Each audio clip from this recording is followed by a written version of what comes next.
Hey guys, welcome back to an interesting video on Wild Rift. So today we're back with another Varus supplementary guide, and we're back with another variation of Varus. We've covered so many at this point, but today we're going to be talking about a on-hit version of Varus. So what this on-hit version is all about is really just about attack speed and doing on-hit damage, of course. So we're going to hop straight into the build. First up, we're going to go for the Gluttonous Greaves, Omnivamp, as well as your starting AD. Really common first item for an ADC, and in this case, getting the Omnivamp for on-hit is also really good. Then we go for Shield Bow first item. So Shield Bow gives you, the AD crit attack speed, as well as that extra lifeline passive that gives you a shield when you are low on health, as well as when it triggers, you get an extra 8% Omnivamp. So you might be wondering, why aren't we going for Bloodthirster here, right? Because Bloodthirster, is basically like a better version of Shield Bow. Now you could of course go for Bloodthirster here, but I think that for this build for Varus, you always have to go up close and personal. So I actually think the Shield Bow has saved my life quite a number of times with that shield. So I do actually think that that is the way to go for this particular build. So next up, we want to go for Phantom Dancer. Now, Phantom Dancer gives you not a lot of AD, only 25, 30% attack speed though, as well as getting extra movement speed and attack speed when you stack it to full stacks, which is 4. So once again, Phantom Dancer achieves two things. Firstly, it's the single item that gives you the most amount of attack speed, and secondly, it gives you the movement speed. So again, the movement speed really helps because Varus has no mobility and you have to walk really close to auto attack. Varus doesn't have the longest auto attack range in the game, so you have to be up close and personal. Then you move on to two on hit items. Now, personally, I think the two best choices are going to be Wit's End into Gnash's Tooth, and I'm going to give you a reason for why. So first off, Wit's End, obviously you get the attack speed, you get the magic resist, and magic resist really good in the current meta where a lot of mages can kind of just one-shot you. And secondly, you get two extra, amazing stats. So first up, you get on-hit magic damage. So of course, we are an ADC that does AD damage, so giving yourself on-hit magic damage is really good to give yourself a mixed damage profile. Secondly, you also once again get lifesteal when you go below 50% health, so that's a huge win. Now the next item is Gnash's Tooth. So Gnash's Tooth gives you more attack speed, ability haste. In this case, it's going to give you AD. And again, it's going to give you on-hit magic damage. So double on-hit magic damage items is basically going to put it such that when you reach like 4 items, you're going to be doing a lot of magic damage as well as physical damage, just because your 2 items over here give you magic damage. And finally, we top it off with the Mole Reminder for the armor pen as well as the Grievous Wounds. So some other options for your on-hit items, you could also go for Bork. Now, I only go for Bork in matches where there are, like, let's say, like 3 tanks on the enemy team. Let's say you have like a Aatrox in the top lane. Let's say you have like a Nunu in the jungle, and let's say you have like a Leona support, that kind of situation. Then I would go for Blade of the Rune King because it gives you a lot of value, but not too many cases I go for Bork. Now the other option you can go for is actually Runaan's Hurricane. Now Runaan's Hurricane gives you the benefit of spreading your Blight onto 3 people at the same time, so you can actually pop Blight onto 3 people at the same time. But personally, I like having the mixed damage profile. I'm starting to put more emphasis on like items like Solari Charge Blade and such to just give myself more magic damage, because it's really useful, to have both forms of damage. So really, your on-hit items is kind of a choice between these 4 items. Any which way could be, is good. And of course, you also have your GA for the revive if you want to replace one of your items with that. So for the runes, Kraken Slayer, you're obviously auto-attacking a lot, so it's really easy to proc Kraken Slayer, really quickly. You don't have a lot of AD in the build, decent amount, but just based on the number of times you can proc Kraken Slayer, makes it a really great rune. Brutal, you can proc a lot, of course, as you are auto-attacking a ton. And you also have Giant Slayer, of course, to deal with the high HP enemies. And then, of course, we have Alacrity for attack speed, because we're running an on-hit build. Now, there is an argument to go for Omnivamp instead, because we already have attack speed here, attack speed, attack speed, attack speed. So you actually could go for Omnivamp here as well, because you already have a lot of attack speed, and arguably having Omnivamp is going to be better. So, finally, we have Bone Plating, of course, for our usual defensive stats in lane as well as in the later stages of the game. And finally, the best spells to go for are going to be Flash together with Ghost. Ghost, again, really important for the mobility with Varus, because once again, it's really difficult to stay safe with Varus. Extra mobility is always welcome. Of course, Exhaust could be an option as well. So with all that said, let's jump into talking about our gameplay. Alrighty, so on to the gameplay. Now first, of course, briefly, as I like to always mention at the beginning, The ideal support for Varus, if you can help it, is going to be an enchanter, because for this particular build, you are kind of a more traditional kind of front-to-back ADC that you want to stay in the backline and just auto-attack. You don't really need an engager to engage for you. In fact, your ult here is, of course, really useful and does have a lot of value, but it's not really even the main point of your build. Your main point is really just to auto-attack. So it really, you know, your ult and your other spells are just additional utility, and your main point is to just auto-attack. You will see later that my spells do very little damage, but my auto-attacks do a ton of damage, because, of course, in the build, we're not too heavy on AD, which basically means that our arrow is not doing too much damage. I mean, obviously it's better than AP, but it's really not doing too much damage, whereas, of course, our auto attacks do a lot of damage. Speaking of which, you can see here, we're kind of winning the trade relatively relatively easily. And we are actually able to pop the ghost and get the first blood onto the Lux, who did not flash at all. So that works out really well. Of course, if she did flash, we have a flash to follow. So basically guaranteed there the moment Lux took a little bit too much damage. So anyways, yeah, you can see that the main problem in this particular lane is if we get hit by the double ups from the MF. Because those double ups, they do hurt. Of course, they do hurt quite a bit.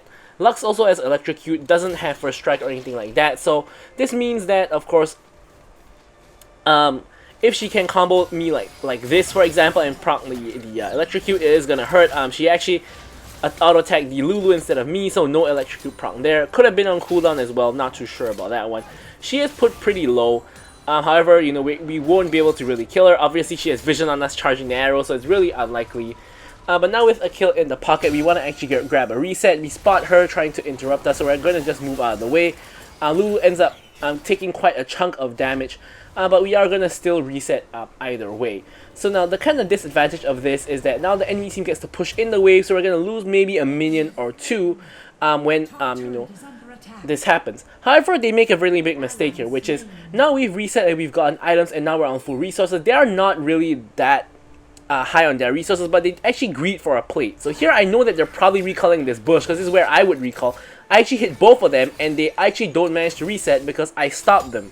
So now they're in this awkward situation where they can't really fight us because they have no health, no mana, but they can't reset either. So here you can see I'm focusing my energy on stopping the reset, so I interrupt MF there. Lux is pretty much given up on resetting. So now they're losing a lot of like time and a lot of resources because they can't fight us and they can't reset. Now MF finally is able to get off a reset. Obviously I don't have my arrow cooldown anymore. Graves comes over here for some reason, even though there's really no point. Lux still has not yet reset. She has basically no mana, so she's kind of useless at this point. She's trying to reset again. And she finally gets the reset at long last. And now MF is stuck in a situation where she's alone under her turret, and we have a like double stacked wave here. Like honestly, it's more than that. We have like what 10 minions there or something like that, and MF has to deal with all those minions just, you know, blasting her tower. Lux comes back, gets a combo onto the Lulu. MF tries to follow up with the ulti, but doesn't really get too much damage. At the end of the day, MF flashes for it. Ulti comes in from the Lulu to knock up the MF into the Yone ultimate into the kill. So we do pick up the kill there. Lux is 1 HP, doesn't go away, so I'm just gonna flash over the wall, auto attack her, get the reset on my ghost. Now Talon is in the party. I missed my ulti because he did ult and get the movement speed, but Kayn is able to finish the job, and overall it's a pretty nice sequence of events here. Now brings me to 2, 0, and 2, snowballing pretty nicely, picking up the Noon Quiver on base. So one of the kind of benefits of this build as well is you don't really have too much mana problems compared to the other versions of Varus, because you don't really spam your spells all that much. In fact, in this build, it's actually more productive to use your W to auto-attack and get more damage on your auto-attack rather than use your W to enhance your Q. So here we both eat a Lux root. For some reason, she doesn't choose to combo us. If I was Lux there, I've gone for the E ult straight away, but she decided to just not do anything, which is kind of strange, but you know, it's of course good for us. Here Kayn is coming in through the wall. Obviously you can see Kayn coming through the wall because of the indication, and the enemy team proceed to immediately walk away and Kayn gets nothing done. The Kayn's not really the best you know, player in this particular game. MF ults the wave, I assume to clear the wave more quickly so she can reset before dragon, because no other reason to ult the wave there, which basically means that she's not going to have her ult for the dragon, which is kind of awkward. I wouldn't have done that if I were her. Pretty interesting choice. there. Lux clearly has stuck around. I believe MF is the only one that backed, and Lux is still here. Gets polymorphed. I'm out of auto attack range, so I can't really do too much. Now I'm trying to get the wave, kill the wave to get priority to rotate for Dragon or Herald. Kayn dies, so actually honestly there's no point anymore because we don't have our jungler. We eat another root from the Lux into another E. Shield comes in from Lulu to mitigate a little bit of damage here. But now basically the enemy team is doing the Herald, and now we're kind of just back to a 2v2 in the top lane because obviously Dragon's not really being contested and none of us are rotating to bot. I eat a huge Q from MF and I take a huge chunk of damage, but because I'm able to get back and get the fruit, now I'm actually in a kind of a pretty good position here. Lux has no mana, MF is running low as well, so they should be just running away and backing off. Lulu is pretty low though, so that is a little bit dangerous if they get a good bounce off. MF goes in with the ulti, gets polymorphed by Lulu. Lulu ults, baits the MF and the Lux in. I finish her off just from auto attacks and a W, and a E to pop the stacks. And Lux obviously has to just back off. So here we clean up the wave and we're able to go back and grab a reset. So I can see some action going on here, but honestly I have Shield Bow on base and Lulu is really low on health as well. So we really shouldn't be going for this fight. Kayn ends up dying to Talon simply because he shouldn't, you know, stay in his jungle anyway. He should be running away with the moment he saw you know, the invade coming in, but he decides to just stick around instead, and because of that he just ends up dying. And as I mentioned, I don't really have the highest opinion of the Kayn. I think his decision making really questionable throughout the match. But anyways, we're not here to talk about Kayn, we're here to talk about us. We're in a pretty sweet spot now, 3-0-2 with the Shield Bow completed and ready to roll if, you know, we take any kind of huge damage. And here, I don't know how that MFQ bounced all the way to me. Even with Bone Plating, still does like 1/3 of my health, which is completely insane. I mean, honestly, it's not insane. Like, I play MF as well. Like, with the Dust Blade, 1Q can like do half the health of an ADC. So this is kind of how it works, I guess you could say. Now here, the bounce hits onto me again. It actually pops my Shield Bow, which is pretty tragic because we're not really in an all-in fight, so it's kind of a waste of the Shield Bow there, but honestly it's not like we really had the choice. We do make good use of the 8% physical vamp though to heal ourselves back up to a reasonable amount of health. And now we're back to the wave, back to farming. And slowly just life stealing off the wave. We're back to a pretty healthy state. Kayn comes in again, but it's pretty obvious that he's not going to be able to get anything done because he's melee and they can see him coming through the wall, so they're not going to go anywhere near that wall. So nothing too much ends up really going on here. We do have our Shield Bow cooldown halfway back up, but we have ult, we have both summoner spells. We don't really want to pick a fight here because we want to wait for Shield Bow to come back up. You know, if not, obviously it's a waste of a first item. Might as well have gone for Bloodthirster if we don't have the shield at this point. Now Kayn comes in again. This time I think he has a relatively good chance of catching someone. Unfortunately, Lux flashes away and we run into a Lux root. I'm rooted for so long that Grace is able to eventually finish me off. Unfortunately, Lulu ends up ulting herself. The Yone comes in. Kayn is dead once again, same as me. We both got caught together. And yeah, it's not just a pretty sticky situation where the enemy team has, you know, lots of numbers on the top side and they can probably try to get some damage off onto the top tower.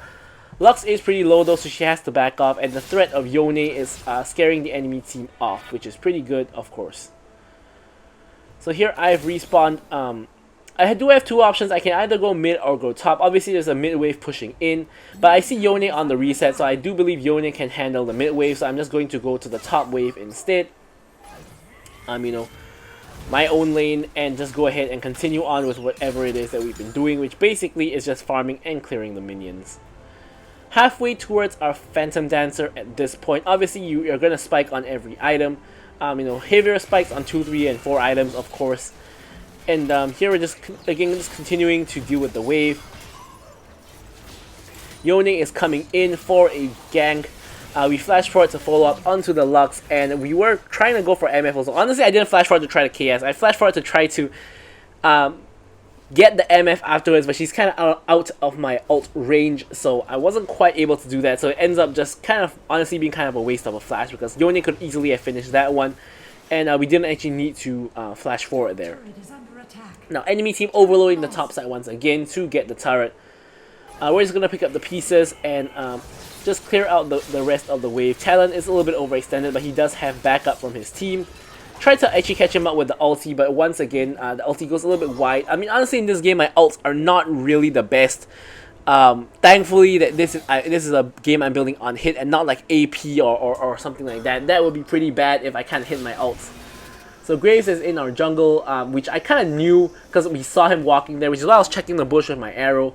I'm not sure where he was. Maybe he was in the actual blue buff pit and not the bush, but we did see him afterwards. So here I do get enough gold to complete my Phantom Dancer, so I'm gonna, of course, immediately go ahead and back and pick up the Phantom Dancer.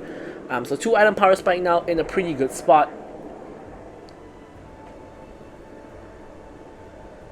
And off of that we can, of course, rotate. Fight is happening at the Baron Pit area. Yone has to flash over the wall to escape safety. Talon is chasing very deep in, so here we're just going to catch Talon. Now he goes out of vision for 1 second, so I don't actually pop the Sextus because I auto-targeted the Q. But either way, we're going to just kill him based on auto-attacks. Here we spot Aatrox, so we're going to go for the next target, which is Aatrox, and we do have our Ghost active, so we kind of didn't want to waste it too much. Aatrox goes in. I'm just going to root him. The root spreads to both MF and Lux. I actually hit all 3 of them with the arrow at the same time. I'm realizing that Aatrox is a problem, so I'm changing my focus to Lux instead because I know I'm dead at this point, so I want to at least trade a kill, and I don't think I can get a trade onto Aatrox. So thankfully, Lux was there for me to be able to kill before I die, because obviously I'm in a position that there's no way I can escape. You know, so I do end up getting that kill, and then I do end up falling afterwards. Now on the death, I pick up my Proto Belt.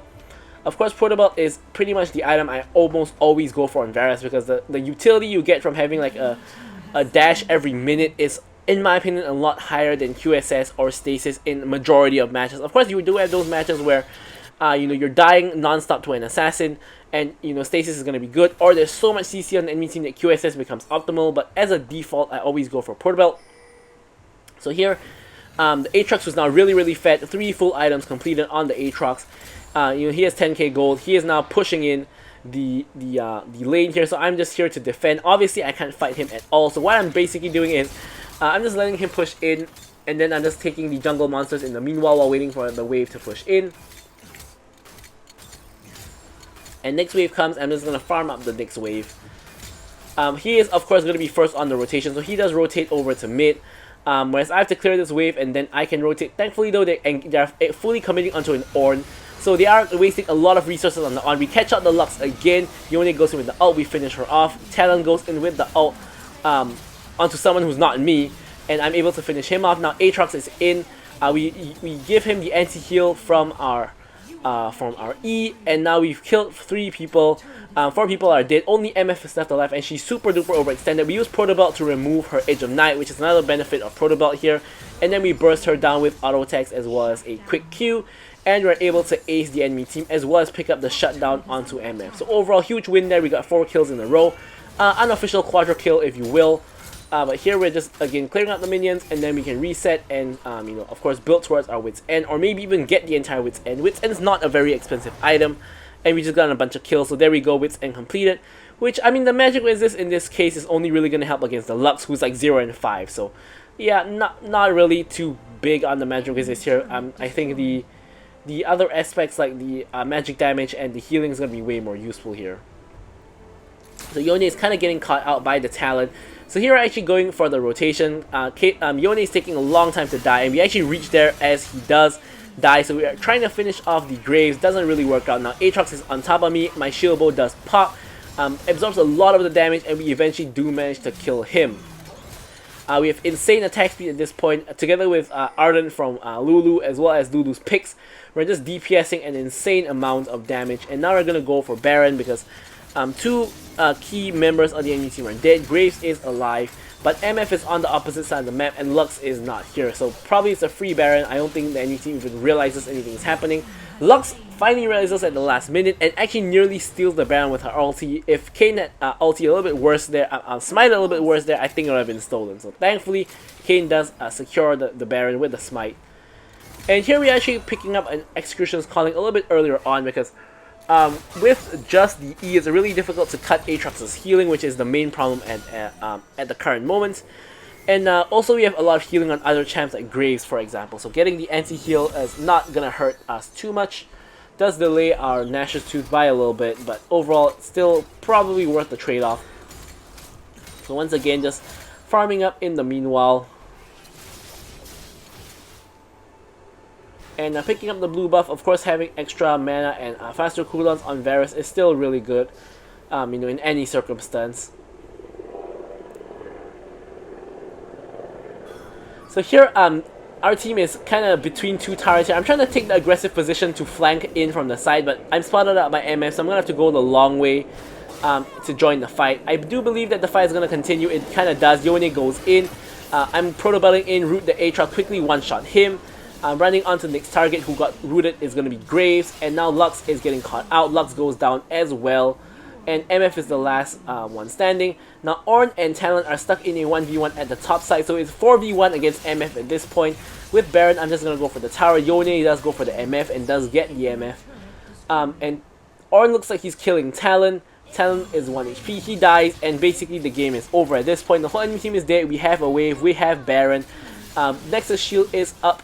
However, you know, with 4 people here, we can just DPS down the Nexus shield. Our last minion dies, but we are able to tank the tower and finish the game. So I'm going to leave you guys with the stats as usual. Thank you guys so much for watching, and goodbye.